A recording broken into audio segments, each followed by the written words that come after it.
So I had to cut that video in half because the second half, well, it's actually a little longer than half. It starts in the New Testament. You notice it was just walking through the Old Testament there. And I thought, okay, that's probably enough for for our video opener there. But, the point is God has so many names, doesn't he? He's so much to us, to so many people. When we know that, we can't help but fall in love with him. He's like a gem of many facets. Exactly. And we're only going to hit a few of the facets this morning. In fact, I'm not going to cover all those because, well, we'd be here till tomorrow or something like that, maybe even longer. So today I'm only going to focus on about 16 of his names.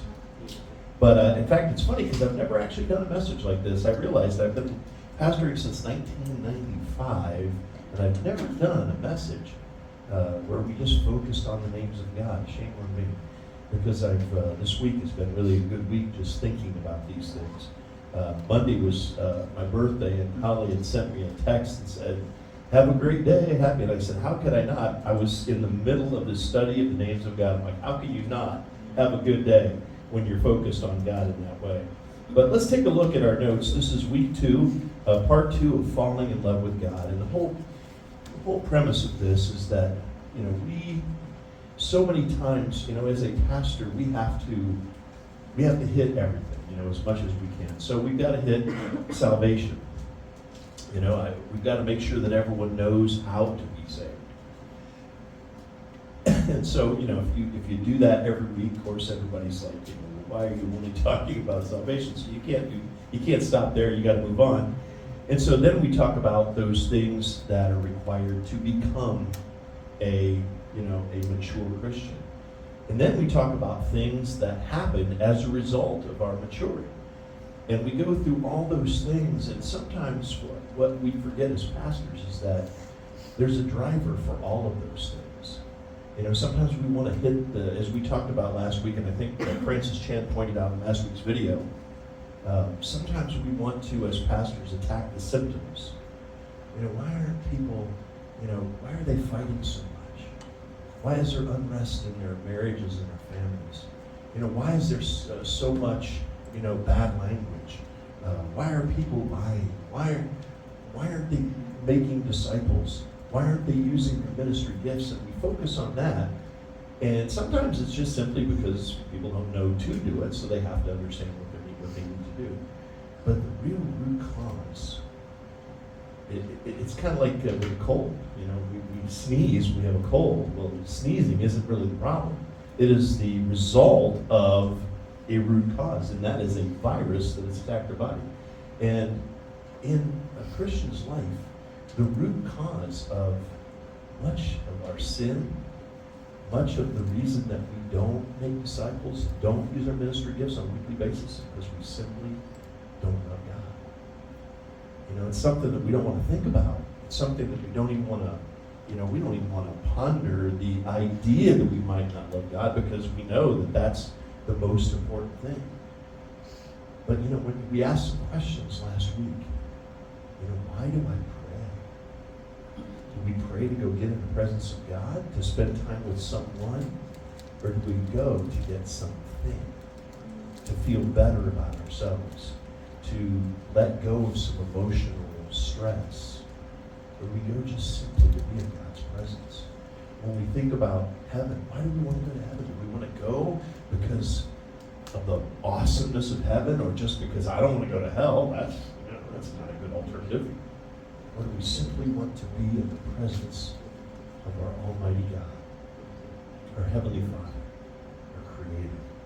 And we asked all kinds of questions, but when you sit down and you're quiet, when you have a little bit of free time, do you want to be in God's presence? Do you want to serve Him? Or do you just want to do your own thing?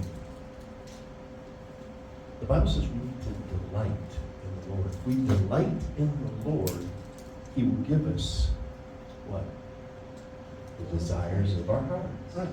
Why? Because when we delight in the Lord, He's going to give us Himself. When we delight in the Lord, He is going to give us all of Him. We're going to have everything we need because He is enough. And so the whole premise of this message is if we will simply fall in love with the Lord, if we will simply fall in love with him, get to know him, understand his goodness, everything else works itself out. You know what I mean? We don't want to sin as much. Our love for sin goes away when we love God more. Our laziness and our not wanting to go out and do what he's called us to do, it goes away when all we can think about is pleasing the Father. You know, remember how it was when you were dating? For those of you who are married, or those of you who are currently dating, you know, you want to do everything you can to please that person. You think of ways to make them happy and to please them. That's what we should do with God. We should be creative all day long. How can I bless the Lord?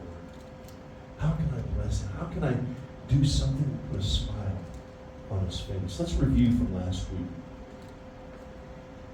We said 4 things basically. When we asked the question, how can I fall in love with God? We said 4 things. And I think I put them in your notes, but there's no blanks.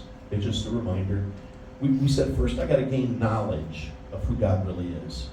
You know, I can't really fall in love with anyone without getting to know who they are.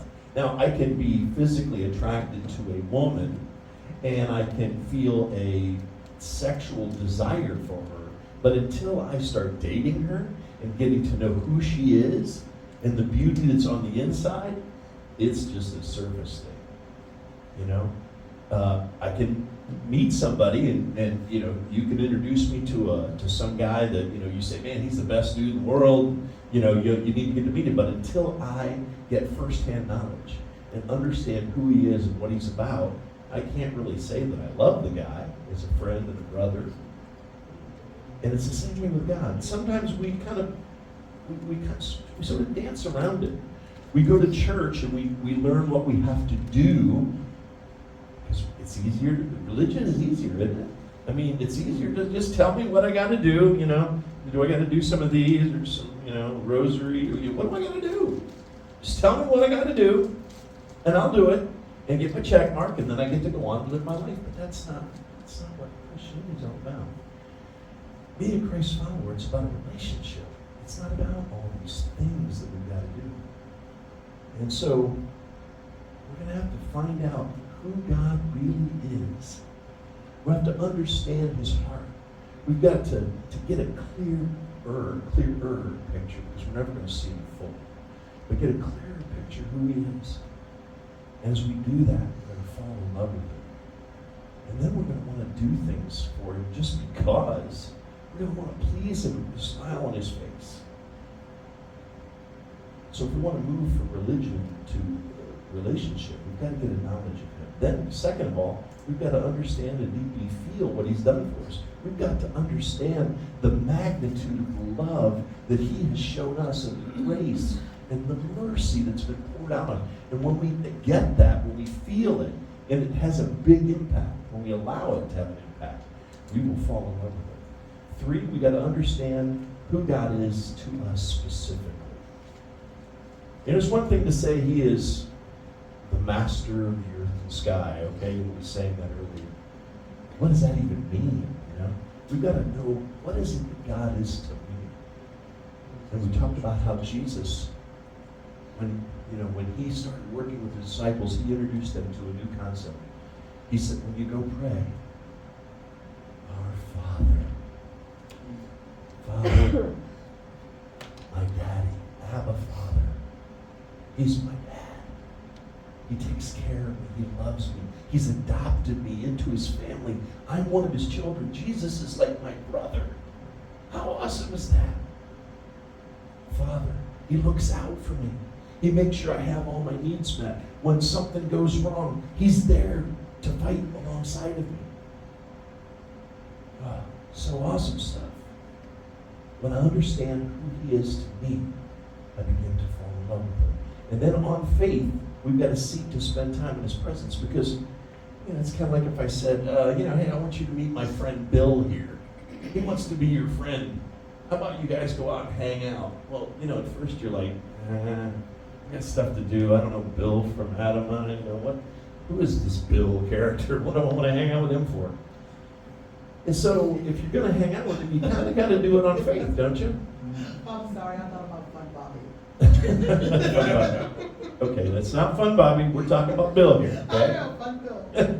He was So, see, now I've got this Fun Bobby picture when he doesn't become Fun Bobby anymore. He's like all moping around. He was just crying. In case y'all wonder, this is from the Friends Oh. sitcom. Anyway, I digress. Moving on. Bill. So, if I'm going to go out with Bill, I'm going to have to take a step of faith and say, all right, let's go. Let's see how this goes. Kind of like a first date, you know? And in a world where we don't even get to know people anymore, it seems like the most common way to date right now is to, get online and find some people that you have some things in common. So you really have to have a little faith. You have to say, all right, I'm willing to waste this time to go hang out with them and we'll see how it goes. And so on faith, even if we don't know God, even if we're not fully in love with Him, on faith, we've got to slow down. We've got to spend time in His presence. That's why it's so important when we have opportunities in church, in Bible study, in our quiet time, we've got to learn to shut everything off. The phones, I swear, are going to be the death of us because it's kind of our go-to. It's quiet time. Nothing's going on right now. We've got to learn to put those things down. Because if we do that, we're never going to spend time in the presence of God. And until we understand how good He is, until we hang out in His presence, we're not going to be able to be fully in love with Him. So, today we're going to talk about some Old Testament names of God. And the reason being is because the first premise, or the first part of that last week, and that's why we did the review, is I've got to gain knowledge of who God really is.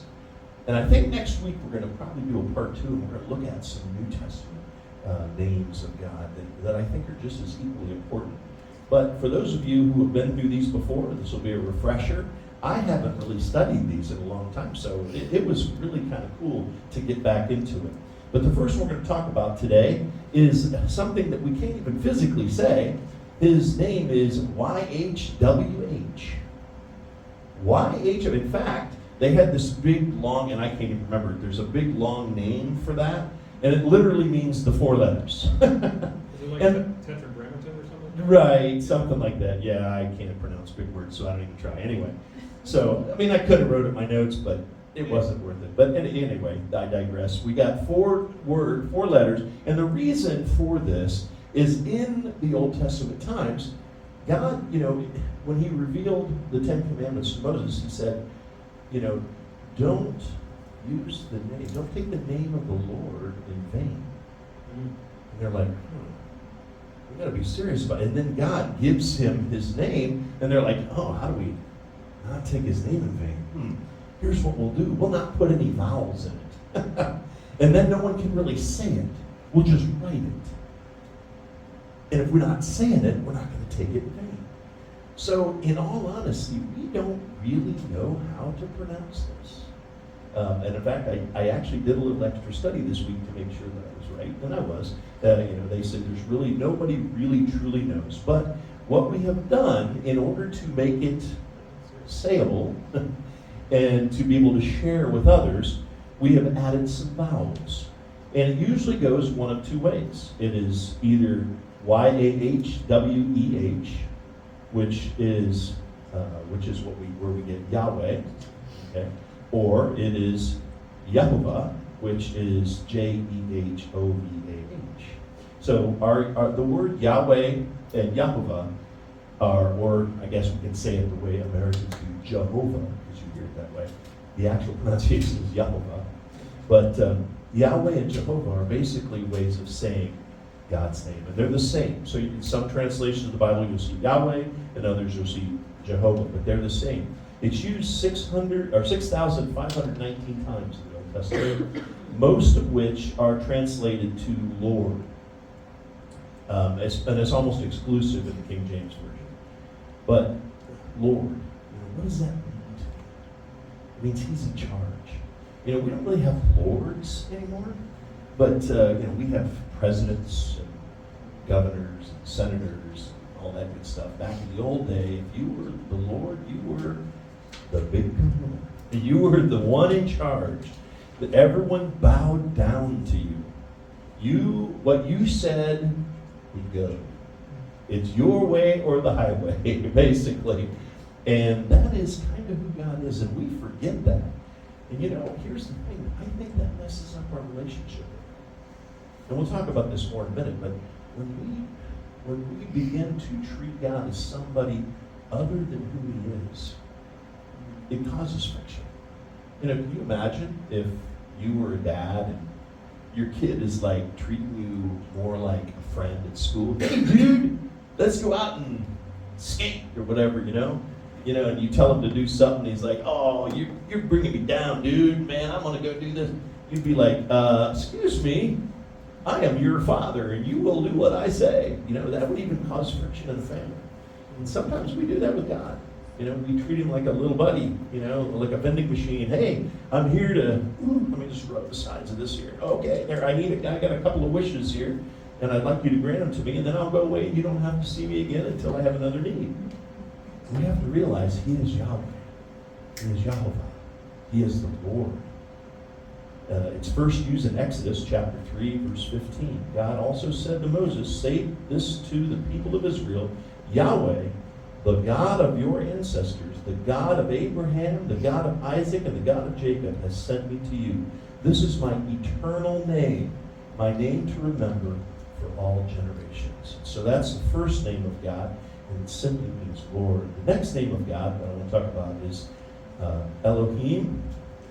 Elohim means God or judge or creator, and it's first used in Genesis 1:1. Imagine that. In the beginning, Elohim created the heavens and the earth. Now, it doesn't say that, but it's translated to God. God created the heavens and the earth. But this is the word Elohim, which means creator. It's used 2,000 times in the Old Testament. And right in the beginning, it says, Elohim created the heavens and the earth. It literally says in the beginning that he created everything. And the Hebrew word comes from two roots. El, which means strength and unlimited power, and Allah, which is not, I don't think it's actually pronounced that way. I don't really remember exactly, but it's not like Allah, it's Allah, which means to keep a promise. And it's a plural noun, which means it seems like right here, at the threshold of the Bible, we see this indication of the nature of God as shown in the Holy Trinity. God the Father, God the Son, and God the Holy Spirit. That's a plural noun, Elohim. It's like it's talking about a group of people, but yet it refers to God, which is kind of interesting. All three were present there in creation. I mean, aren't you glad that we find the Savior in chapter 1, verse 1? Aren't you glad that we find the Holy Spirit in chapter 1, verse 1? Aren't you glad we find the Father in chapter 1, verse 1, the Word of God? That's awesome. And it's literally, it talks about the creative force of God. Literally, you wouldn't be here if it wasn't for God. That's why I don't understand when people say, yeah, I don't want to hear about that. You try to tell them about, no, I'm not interested. How could you not be interested in a creator? If there's a creator, that means I'm probably, and that's why it's interesting that it's judge / God / creator. Kind of it has a dual meaning. The creator, if he created me, he's probably got some requirements of me. And if I don't fulfill them, we're not going to be together. And there's going to probably be some sort of consequence. I think that's just intuitive, right? If I create something, if I create a vehicle, for example, and I create it and I get in it and it runs for a day or two and then it won't run anymore, and then I try to fix it and it just keeps breaking down and it won't work and it doesn't do things the way I want it to, what am I going to do? I'm going to scrap that sucker. I'm going to try again because apparently that didn't work. When you create something, you expect it to do certain things. And when God created us, he's like, I created you guys to have a relationship with me. You were created for me. I didn't create you for you. And we have to keep that in mind. When we go to God, we have to realize we are there for him, not the other way around. But yet, when we go to prayer to him in prayer sometimes, we act like he's there for us. Number 3, El Shaddai. El Shaddai. This is Lord God Almighty, or all-sufficient one. It's used in Job 5, for example, 17, but consider the joy of those who are corrected by God. Do not despise the discipline of the Almighty when you sin. So there it's referring to the Almighty. He is above everybody else. He's Almighty. But the word literally means self-sufficient or all-sufficient. He is all-sufficient. That's why we did the song Enough today. Because I think we forget that He really is enough. What is your problem? Whatever your problem is it financial? He's the answer. You go to Him, He will either teach you how to better manage your money, or He will help you and give you what you need. He might not give you your greeds, but He will take care of your needs. He will make sure that you have everything. And if He decides at some point, you know what, I'm just going to let you starve so you can come to see me, well, that's a good ending right there. He provided, just in a little different way. But one way or the other, He is going to provide. He is all-sufficient. Do you have emotional issues? Who better to work through those issues than God? He knows you deeply. He understands you. He understands what makes you tick. He understands your fears and concerns, and He will minister to you. In fact, the Bible says that He helps us in our time of stress and need, and then it gives us the power to help others in the same way God helped us. He is all sufficient for everything we need. It refers to God being completely nourishing and satisfying and supplying His people with all their needs as a mother would her child. It denotes a God who freely gives nourishment and blessing. He is our sustainer. Our sustainer. Literally, the Bible says that He holds the world together. And I think I talked about this last week. You know, in the scientific realms, there are questions. And if you go out and read, there are questions. Why do electrons not just, eventually fly right off? I mean, even the universe is expanding. Everything that spins tends to move out a little bit all the time. Why don't our electrons just separate from the nucleus? I just wonder, when God says He holds the world together, maybe it's Him. But I know He is all-sufficient, and He sustains us. The fourth name that we're going to talk about today is El Elyon, which means the Most High God. The Most High God. We see this in Genesis 14, starting verse 18. And Melchizedek, the king of Salem, and the priest of the Most High God, or the God Most High, brought Abram some bread and wine. Melchizedek blessed Abram with this blessing. Blessed be Abraham by God Most High, creator of heaven and earth, and blessed be God Most High, who has defeated your enemies for you. Most High, He is above everything.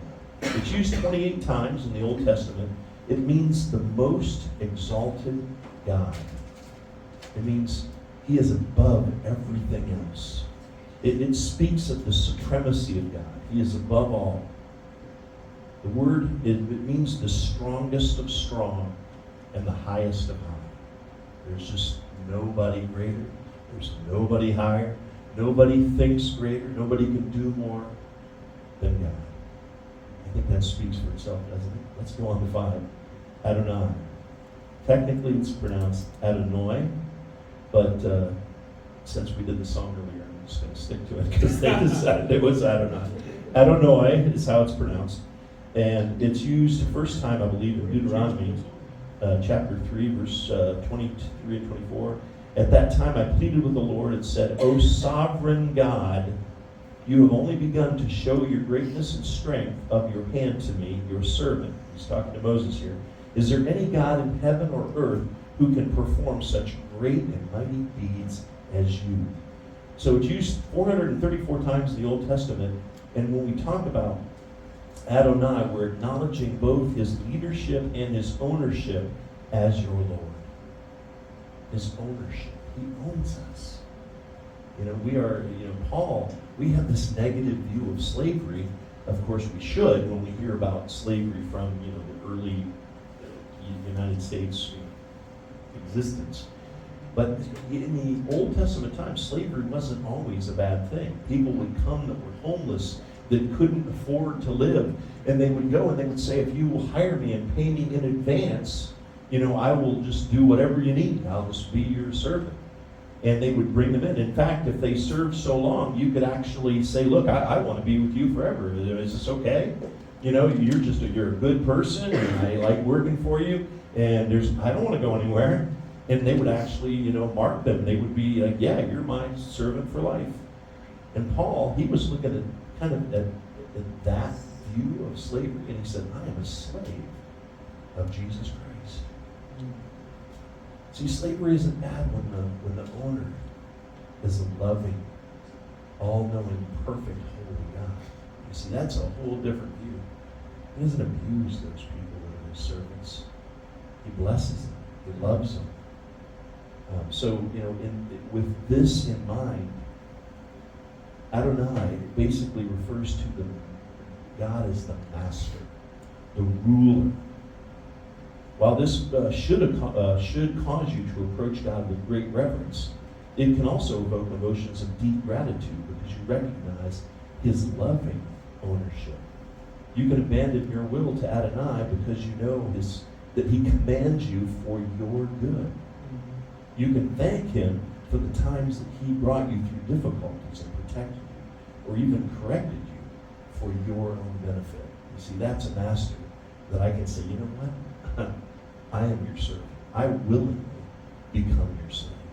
That's what Paul was saying. I willingly offer myself as a slave to Jesus Christ. You tell me what to do, and I'll do it. Tell me to jump, and I'll ask how high. Just because I know that you've got my best interest in mind. When you serve a God who says, I will cause all things to work for the good of those who love me and are called according to my purpose. That's not too hard to say, you know what? Where do I sign? Where do I sign up? Number 6. The next name is Kana. Kana, which means jealous. This is kind of awesome. You think, well, I don't know, I don't like that. They're going to be jealous. Husbands, wives, can you imagine if your wife or husband wasn't just a little jealous if you started hanging out with somebody else of the opposite sex? If you're not a little jealous, it means you must not love them. If you love them, it's like, okay, you're mine. We committed ourselves and you're mine. And nobody gets to hang out with you like I do. And so jealousy is not always a bad thing. Jealousy for those we love is a natural response. And God says, I am a jealous God. He says this in Exodus 20, chapter 20, verses 3 through 5. It says, you must not have any other God before me. You must not make for yourself an idol of any kind, or an image of anything in heavens or earth or the sea. You must not bow down to them or worship them, for I, the Lord your God, am a jealous God, who will not tolerate your affection for any other gods. He says, I'm jealous. I want you. You know what? That makes me feel good. If I go out and I start hanging out with some other women and my wife doesn't seem to care, I'm going to wonder if there's something going on here in our marriage that I don't know about. Yeah. And when God looks at me and he says, hey, why are you bowing down to them? Why are you spending all your time with this? Why are you letting this guide your life? I want to be that to you. You're mine. You're my child and I'm your father. I want that. And when we walk away, it hurts his heart. Number 7. Elolam, the everlasting God. We sang that earlier today. Isaiah chapter 40, starting verse 28. Have you never heard? Have you never understood? The Lord is the everlasting God, the creator of all the earth. He never grows weak or weary. No one can measure the depths of his understanding. He gives power to the weak and strength to the powerless. Even youths will become weak and tired, and young men will fall in exhaustion. But those who trust in the Lord will find new strength. They will soar high on wings like eagles. They will run and not grow weary. They will walk and not faint. That sound familiar? Kind of like the song we sang earlier, right? Came right out of the Old Testament. It basically means that he is the same forever. He's the same 6,000 years ago. He was the same 2,000 years ago. He's the same today. 1,000,000 years from now, he's going to be the same. Nothing changes. We never have to say, oh man, I wonder what he's going to want this morning, you know? Yesterday he was all about this, but today, I don't know. So, it's kind of like spouses, right? We never know how to really keep them happy because things change in us. We watch a commercial on TV, and all of a sudden we got some other love of our life that, we want, or some other way we want to live our life. God never changes. What he wanted yesterday is the same thing he's going to want tomorrow.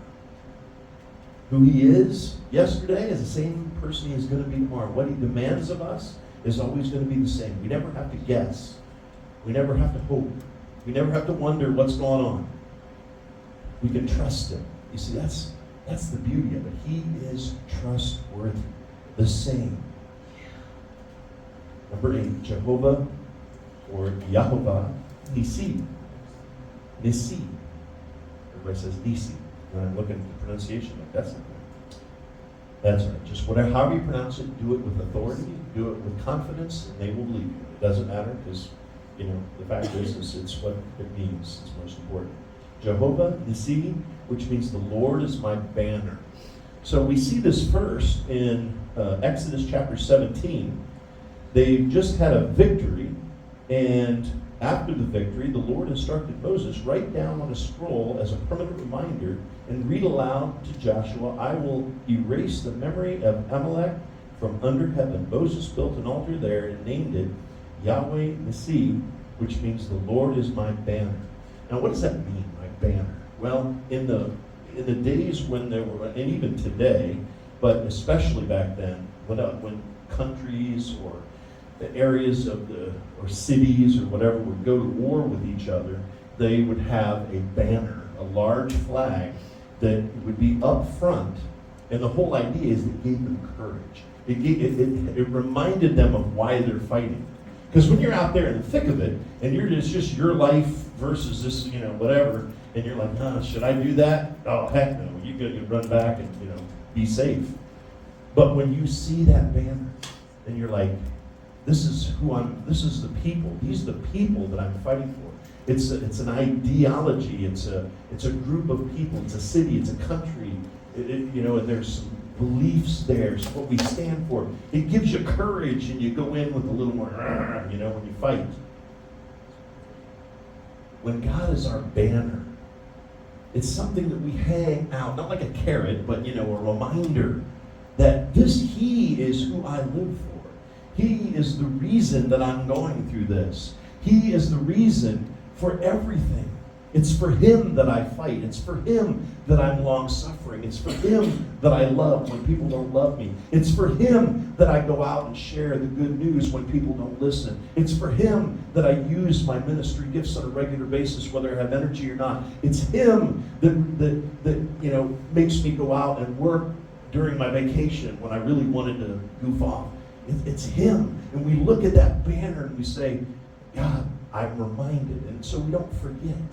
And it reminds me a lot of Hebrews chapter 12, I think it is, when he says, run the race well, strip off every weight that slows you down so that you can run with endurance. And then how do we do that? He says we do it by keeping our eyes what? On Jesus. Why? He's our banner. He's our example. But He's our motivation. The Bible says the love of Christ compels us. When we keep our eyes on Jesus, He becomes that banner, and we keep moving forward, even when the fight gets a little tough. You going to say something? Yeah, it kind of reminds me of back in the day when people had family crests. It's like, this is what we're all known for. You see all these different pictograms on the front of it. It's like, this is everything that our family stands for. Right. And it defines us. And I just think that's cool. Right. We don't write many letters these days, but in our emails or whatever, we should probably have something. Like a sigil. Some kind of letterhead with with the stamp that says. This is the sigil for House Dennison. Right. All right. Moving on. What's next? Jehovah Raha. Ra'ah. Sorry, I said it wrong. Ra'ah. It's so odd to say, when you're American. I don't know, it's weird. Jehovah Ra'ah, which means the Lord is my shepherd. We see this obviously in Psalm 23:1. The Lord is my shepherd. I have all that I need. Why would I fall in love with God? Because he's my shepherd. Well, what does a shepherd do? A shepherd cares for the sheep. Sheep are kind of stupid. I mean, I'm not trying to be mean here, but they're kind of stupid. And they will just kind of wander off. Hey, that grass looks pretty good. You know what? They will get themselves eaten by a wolf. I guess there's some pretty good eating. Isn't that mutton? Isn't sheep mutton? Who's here has had mutton? Mutton is really good. It's actually kind of pricey. It really is. We found out recently, though, you can buy it. Of course, I shouldn't tell you this, and you're going to start buying it, and we won't have it. So just go to I got my stash. the store. They sell it in these already kind of like they're not in they're not in a one piece. They're just little there's Stoopy. they're mutton scraps probably, but they're good. And so we get those, and then we marinate them. Oh, so Get some terrible. so good. I'm getting hungry. But anyway.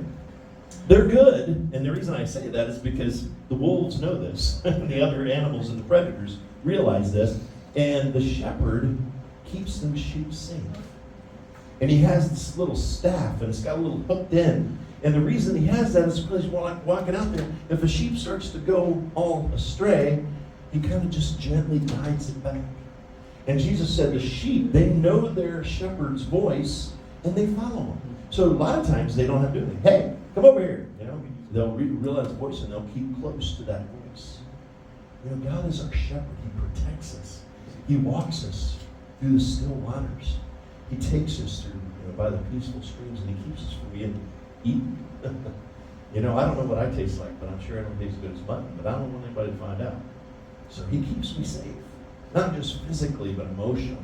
He protects us from things that will fill our eyes and fill our heart with negative and cause us to be susceptible to sin and the enemy's prowess. And so he is our shepherd. Number 10, Jehovah Rapha. That's actually Rapha. Jehovah Rapha, the Lord that heals. Used first in Exodus 15:26, he said, if you will listen carefully to the voice of the Lord your God and do what is right in his sight, obeying his commands and keeping all his decrees, then I will not make you suffer any of the diseases I sent on the Egyptians, for I am the Lord who heals you. This is Jehovah or Yahovah, the great physician, who heals the physical and emotional needs of his people. You think just physical, but emotional needs. Right now, there's almost more emotional sickness in the world than there is physical sickness. And people are on a lot of different meds because of it. That God says, come to me. Come to me. I am Jehovah Rapha. I am the Lord who heals. That's why the Bible tells us in James chapter 5, are any of you sick? It doesn't say run off to the doctor necessarily. I'm not saying you shouldn't do that. But who do you really trust? Do you trust the doctor who makes mistakes, who is only human, or do you trust God, the great physician healer? Number 11, Yahovah Shammah. Yahovah Shammah. The Lord is there. This is kind of a strange name, isn't it? The Lord is there. Hey, the Lord is there. What that really means is the Lord, wherever you are, there he is. What's that saying? Wherever you are, or wherever you find yourself, well, there you are. That's God. Wherever you find yourself, there he is. He is there. You can't go anywhere where he's not. It's used in Ezekiel 48:35. It's only used one time.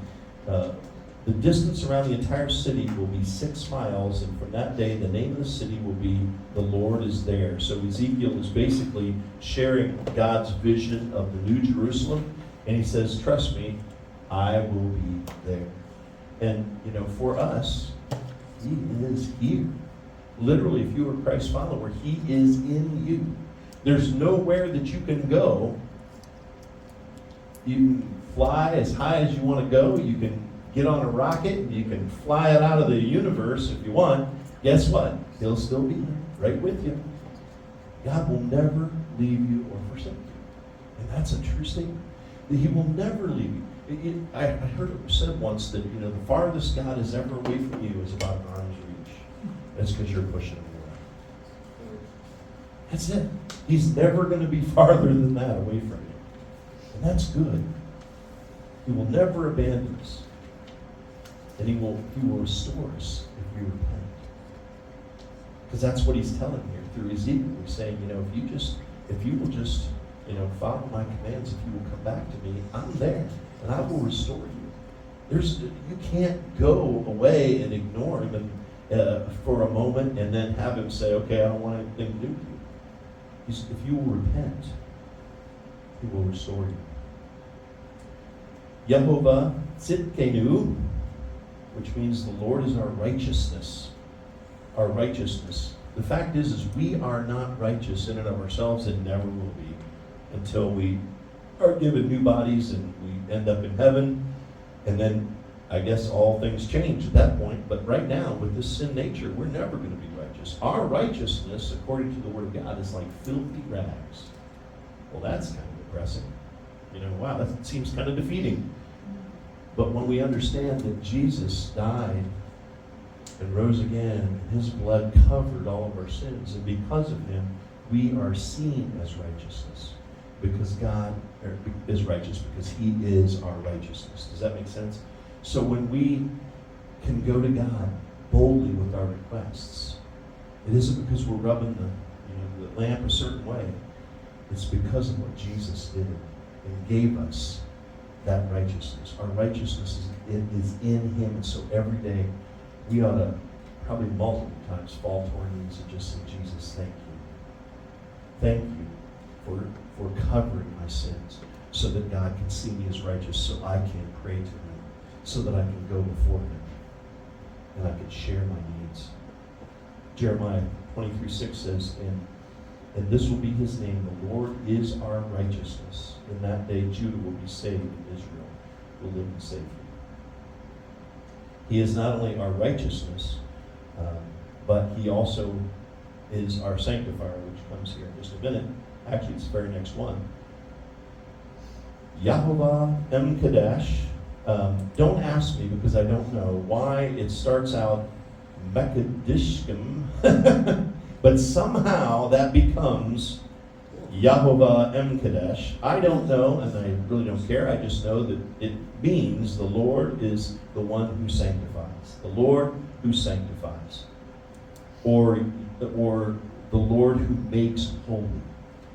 Not only is He our righteousness, not only does He give us a clean slate, but He is also the one who works inside of us, giving us the desire to do what pleases Him. If you don't have a desire, for example, to go do the things that please Him, you gotta stop and say, if I have a relationship with you at all, because God says, I give you, my Holy Spirit inside of you gives you the desire and the power to do what pleases me.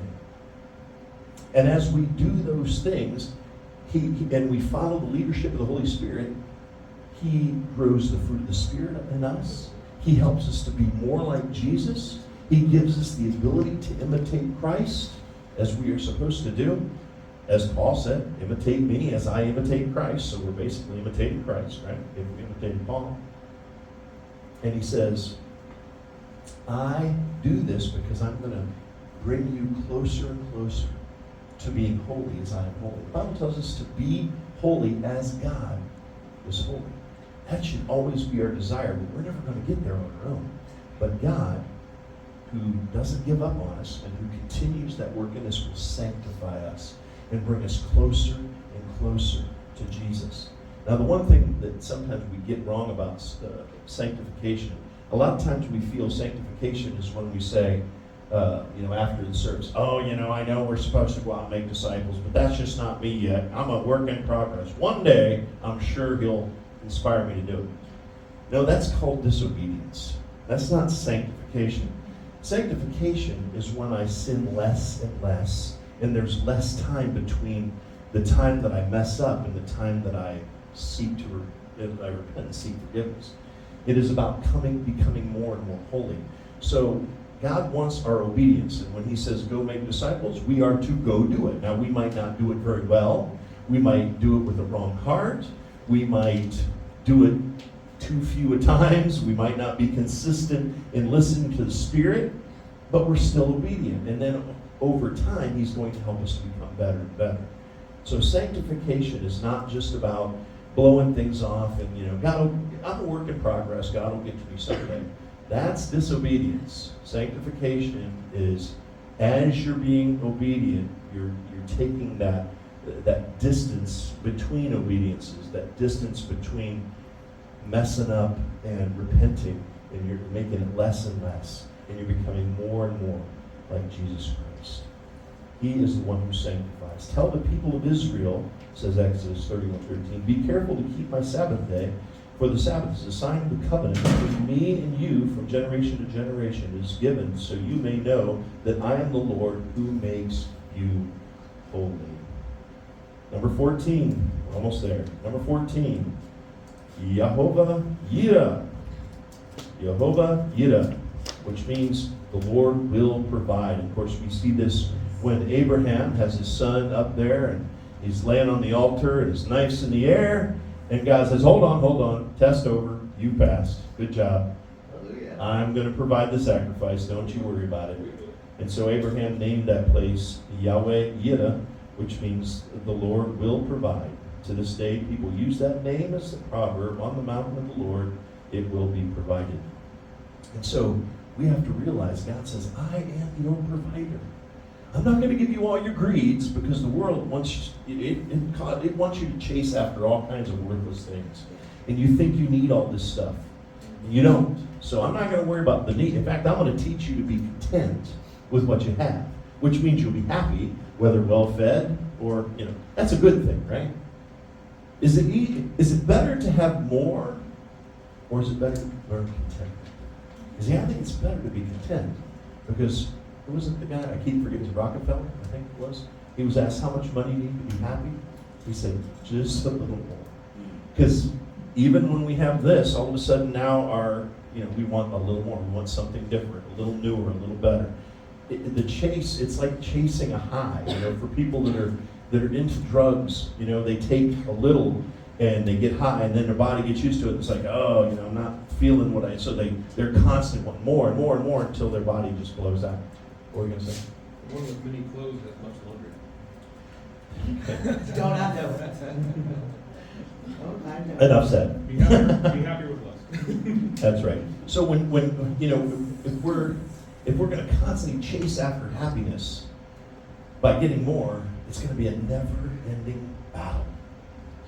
But when we receive contentment, we're like, you know what? I'm just happy to be here, man. I'm just jazzed to have what I have. Man, you don't need to work any harder. It's good. And God just says, you know what? Now that you're with that, now your heart is in that state, I can bless you. I can bless you with even more. And you're going to be more useful because you're going to learn to give things away. It's just a better situation. And you're happy the whole time. God is the one who provides. Number 15, Yehovah Shalom. Yehovah Shalom, which means the Lord is peace. And we see this in Judges chapter 6, verse 24. And Gideon built an altar to the Lord there and named it Yahweh Shalom, which means the Lord is peace. The altar remains in Ophrah, in the land of the clan of Abiezer to this day. So Shalom is derived from Shalem, which means to be complete or to be sound. Shalom is translated as peace or the absence of strife. When you're of sound mind, when you're truly complete, there's peace. There's no chaos. Even if there's chaos going on around you, there's a peace. God gives us a peace that is not like what the world gives. That's why Jesus said, I came to give you peace, and the peace that I offer is not the kind of peace the world gives, because the peace that the world gives is peace that is based on circumstance. If everything is good, all the ducks are in a row, and everything is good, and the sun is shining, and there's birds chirping, not too loud, you gotta be able to sleep, and there's just a nice cool breeze, but not too much, because you don't want to get scared and get home alone when there's a storm, big wind. You know, it's just things, and you can hear a little water, not too loud, but I want to hear a little water and waves. Not the thunders of God. Then I can be happy. But as soon as you throw chaos and trouble, well, then that peace goes away. And Jesus says, you know what? I give you peace in the middle of the storm.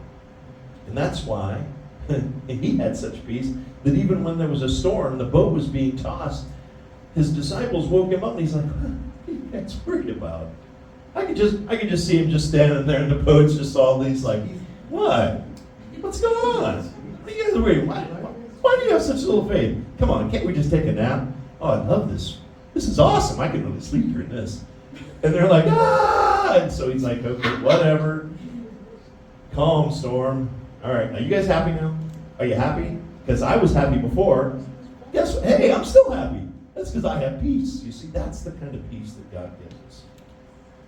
And lastly, Jehovah Sabaoth. Sabaoth. And that is the Lord of hosts, the Lord of powers. Used in Psalm 24, starting verse 7, open up ancient gates, open up ancient doors, and let the King of glory enter.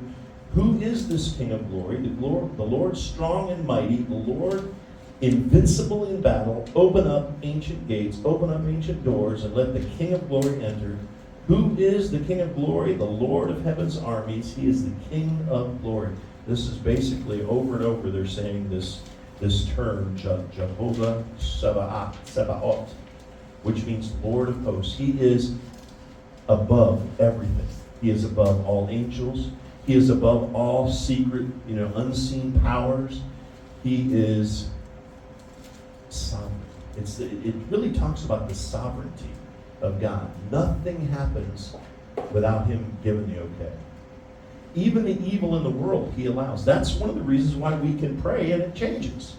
Because he is sovereign. Even though the enemy has his plan and he's planning on taking people out and the world has its plan and it's planning on doing evil things, we can pray and the sovereign God will say, well, you know what? I'm not going to allow that to happen. No, that disease I'm not going to allow that to happen. This loss of job, you know what? They're not going to go bankrupt quite yet. See, he's sovereign. And because of that, we can go to him and we can pray. Nothing is out of his control. The cancer that you were diagnosed with, the terrible economy, the questionable political situation that we're in America, there's so much that we fear. And you know what? We have nothing to fear because we have a sovereign God. Now, let's quickly close up here. How can these names help me to grow my love for God? Well, number one, in your notes, they help me see more completely who he is and what he does. When I understand the names of God, as pointed out in the Word of God, I see his attributes, as we talked about last week. I see what he does for us, and it helps me to love him. Number two, they give me reason to respect and revere him more, which is important because sometimes we have a kind of a problem with reverence and respect. And here's the key.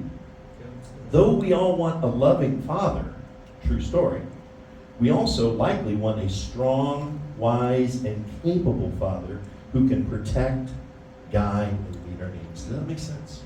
So it is important for us to not only see him as loving and holy and good and merciful, but we also, sometimes we need to say, oh, he is Adonai, my master. He is the creator and the judge. He's my God. And I need to respect and revere him. And number three, they give me direction as to how to interact with him. I talked about that earlier.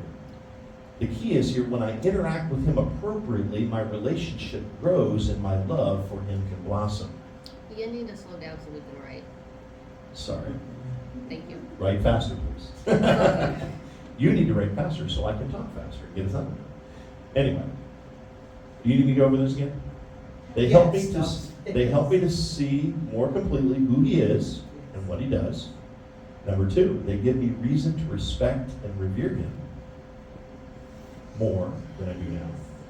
The key there is, though we all want a loving father, we also likely want a strong, wise, and capable father who can protect, guide, and meet our needs. And number three, they give me direction as to how to interact with him. When I understand that he is my master, I will treat him as such. When I understand that he is my provider, I won't go out looking other places. I will go to him for my needs.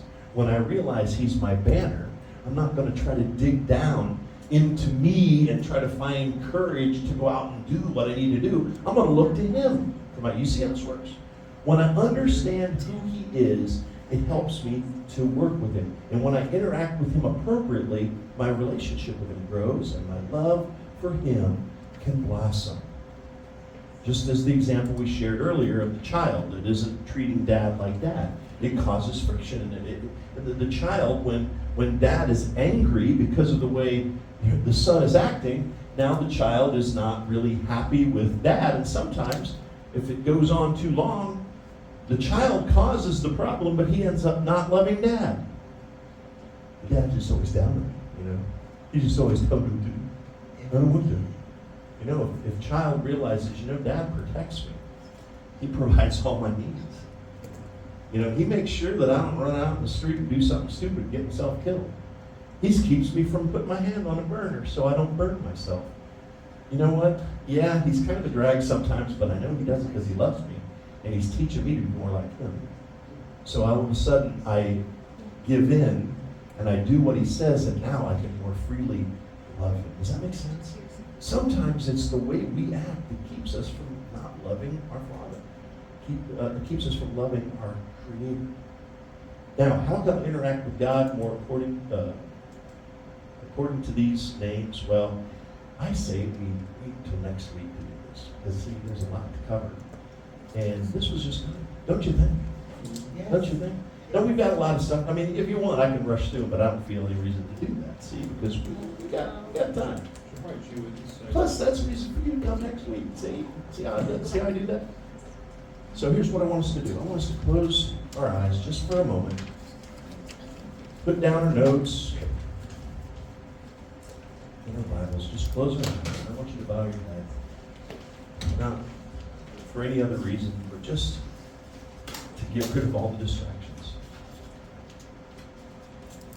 And I want you to just kind of mentally go through these names. Do you think about these things on a regular basis? You simply should. If you were dating somebody, and really we are sort of in that same relationship with God. If you think you know him completely, you are sadly mistaken. We could chase him for the next 25, 30, 100, 4,000, 5 million years, and we probably still won't totally have a clue of who he is and how awesome he is. His thinking is far above our thinking. His ways are above our ways. He is holy, which means he's so unique that we don't even have anything to compare it to. He is completely unique, perfectly loving. See, our mind can't even comprehend. And I want to ask you the question: Do you consider these things, these aspects of the Lord? See, that's what worship is all about. Even our current modern day worship songs sometimes are a little too us-centered. And I know what they're trying to do. They're trying to say, hey, I praise you. It's hard to sing that without actually doing it. So it's almost a way of leading people into worship. But the songs that just say, God, you are the everlasting God. God, you are enough. I don't need anything. If I have you, I've got everything I need. You are Yahovah, Yireh. You are my provider. I don't ever have to worry about it. In fact, you tell me, seek first the kingdom of God, and you'll provide my needs. Do you sit and ponder these things when you're in your worship time? Do you consider the names of God and what they mean? See, it isn't the name that's really important, it's what it means. And that's kind of what we've lost in our society. We give our kids names that sound good. I called my daughter Hannah. Why? I don't know. It sounded great at the time. But back then it meant something. And so, we have to sort of get back into that and realize that God's names and His Word mean something. And when we understand their meaning, when we understand how He interacts with us and what He does and who He is, and we focus on those things over and over, it changes our life. So this morning, the commitment is simply this. This week, as you're in your worship time, will you commit this week to just go, even if you got to take this sheet with you, the cheat sheet of your notes, and just go through them. And say, God, you are this to me. You are this to the world, and I thank you and I praise you. You are my provider, and I thank you so much. You are the Lord of hosts and of powers. You are sovereign above all things. And I praise you because I know that nothing's ever going to happen to me without your say-so. And if you've given the okay, it's okay because you have a plan. Because you're going to cause everything to work for the good of those who love you and are called according to your purpose. And that's me. Will you commit this week to each day, spend some time and just worship Him using these names? And then when we come back next week, we're going to talk about how we can actually live according to those names and how it can change our whole life and perspective. But let's just take a few minutes. Maybe God's calling you to something else this morning as we work through these things. Maybe God spoke to you in a different way and said, here's something that I want you to do as a result of being here today. Will you just say, I do to God? Let the Spirit lead. Let's take a few minutes to do that now. Please.